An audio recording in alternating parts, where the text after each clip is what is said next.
Welcome to the Hoops with Us podcast. Today I am joined by a very special guest, Scott Martin. He is the co-director of West Coast Elite. Scott, how you doing today? Great. How are you doing? I'm doing well. Thank you for asking. So, Scott, the first question that I have for you today is just tell us a little bit about your journey towards where you're at now with West Coast Elite.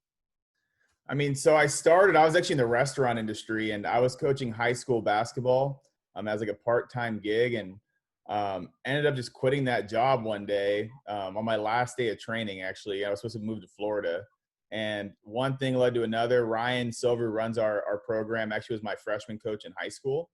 Got me to come on board when it was Earl Watson Elite and West Coast Elite basketball was just kind of starting off. And now we're West Coast Elite UA, the largest Under Armour program in the country. West Coast Elite basketball is the largest event operator in the country, and we have other different outlets that we're building right now. And just stuff happens when you follow what you really love, and that's something I really learned. I mean, it was a pretty big leap of faith, but it worked out great in the end. It's just surround yourself with good people and always utilize those connections. You never know when you're going to need them.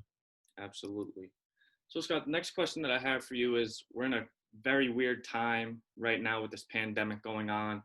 The basketball world is basically shut down for the moment. Hopefully it ends soon. Just give us your stand on the current state of recruiting, you would say. I mean, it's a evolving situation. I actually run Attitude of Gratitude Consulting, which is our new recruiting platform under the kind of West Coast Elite Ryan Silver umbrella.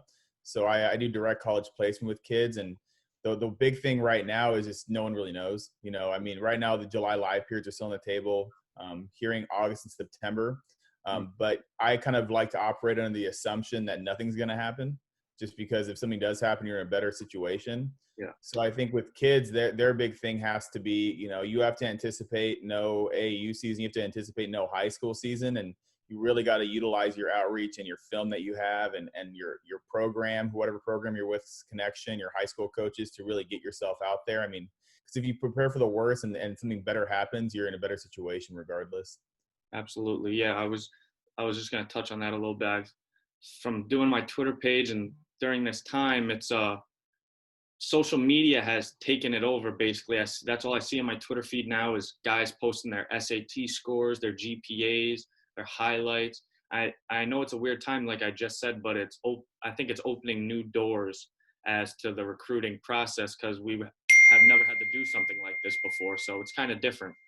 No, it's digital recruiting. It's definitely different. I've had to adapt and evolve and really utilize my connections. I mean, most of my day is spent talking to college coaches who I know and don't know, and pushing my guys' stuff out there, and then making sure they're on top of it with emailing coaches, talking to different schools, and really doing their research too. I'm huge in the high academic stuff, so I really love the Division III space, the Ivy League, Patriot League. We're doing this thing called Tuesday Night Talks now through West Coast League Basketball and Attitude of Gratitude, where we interview 3 Division III head coaches every week in kind of like a talk show kind of thing where anyone can tune in, but it's a great resource to kind of just do your research and learn about new things.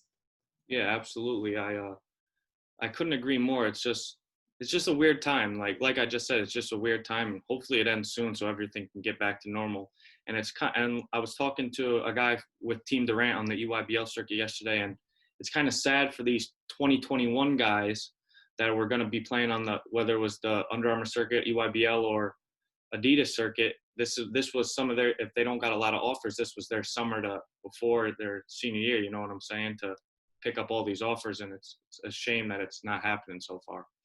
Yeah, you see a lot of kids committing early too, Yeah. Just taking what they have. And I think the other thing that's going to happen is you're going to see a lot of high-level players play as an unsigned senior in the spring next year. Yeah, I think it'll be a huge deal. I think a lot of programs will have a good amount of teams. We have a lot of talent in our program. I know other programs do too. Mm-hmm. So, I mean, there's no rush for the 2021s. My main thing is just be patient. You have plenty of time left. Even if you don't play this spring or summer, there's still a world in front of you. You still have so much time left in your recruitment. It's just hard to realize because this has never happened before. Yeah, absolutely. I couldn't agree more.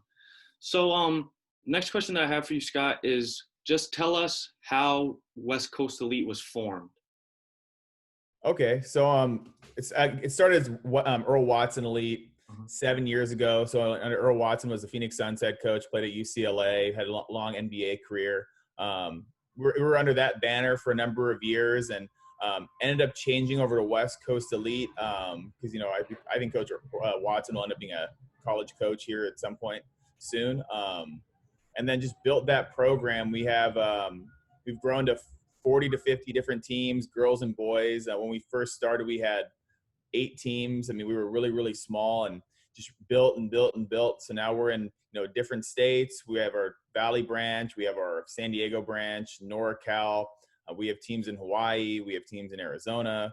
So we have teams all over the place and really getting into the girls space also, which is, I think, is going to be a huge thing for us. I mean, girls basketball is very under recruited and underappreciated. And, it's something that we're going to give a big platform to. And our Under Armour teams have grown each year. We're the only program in the country with 2 17U circuit teams, so our NorCal and our LA branches. And I think our national teams, which is our second teams, are just as good as a lot of the Adidas Gold, Silver, and some of the other brands that have multiple levels. And because Adidas has their 3 different levels, UAA has Rise. I mean, I would compare our national team to a Rise team, an Adidas Gold team, and something at that level.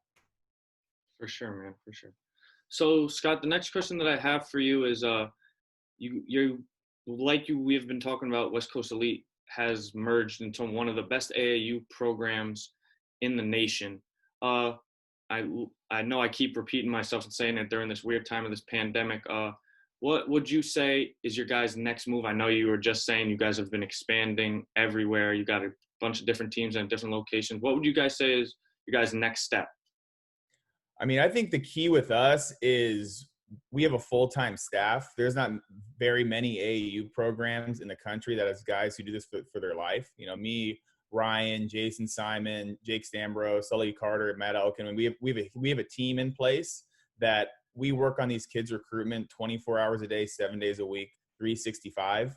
And I think where we've kind of expanded at the right time is through our Silver Waves media platform. So we formed our own media company where we're really pumping out content. Attitude of Gratitude is another geared towards just recruitment. And just our West Coast Elite UA staff. I've been with the program for 7 years. Jason's been there for 8, since the beginning. And Ryan's one of the most powerful, most connected people in basketball.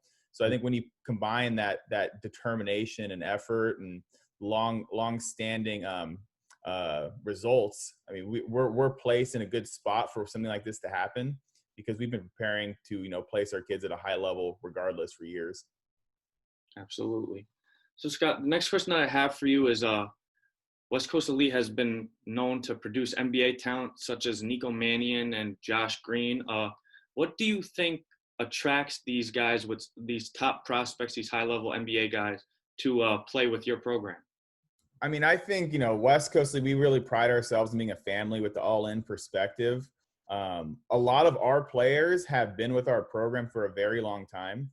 So Nico was with us since 8th grade. Josh was with us since 8th grade. We have Kai Green, which is Josh's little brother in our program. He's been here throughout. I mean, Josh and Kai's dad, Delmas, he coaches in our program. So it's a long-term family atmosphere, which I think is very attractive to players because we're not just with them in the spring. We're not just with them in the summer. We're with them all year round. I go see my guys play all year. I see guys who used to play for me who are now in college. I go see them play.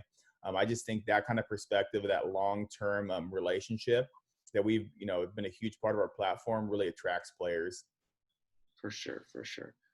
All right, Scott, the next and final question that I have for you today is, me, myself, wanting to get into coaching once I graduate college, and for anyone else around the nation that wants to do the same as me, just what is some of your advice to get into the basketball business like you are in yourself? I mean, I would really recommend just networking and meeting players. When I first started this, I mean, I didn't know one coach. I didn't know anybody. I knew Ryan and I knew the West Coast Elite program, and that was it. So really utilizing people to connect you with other people. So I think that's the biggest key to this whole thing. I wouldn't be able to place kids if I didn't just network and meet people at the Final Four, at different events, and college coaches mixers and stuff like that is huge. Mm-hmm. Because I mean, in general, you want to coach people Yeah. who you're comfortable with and who you're confident in, and that comes down to relationships and networking and just being around the right people and the right environment. I think that's the most important thing at anything. I mean, you can be a great X's and O's coach, that's great, but if you don't have anybody who really wants to work with you, that's a whole different story. Yeah, I couldn't agree more on that. Well, Scott, that's all the questions that I have for you today. I can't thank you enough for joining me on the show. It was great talking hoops with you. I hope we can stay in touch, and eventually, I hope to be in your shoes one day. And like I said before, I can't thank you enough for joining me on the show. Yeah, whatever you need from us, just reach out. We'd love to support and help you. And looking forward to seeing how you build your platform. And again, whatever we can do to support. Thank you very much. I really appreciate it, Scott. Stay safe. Of course, you have a good one. You too. Thank you.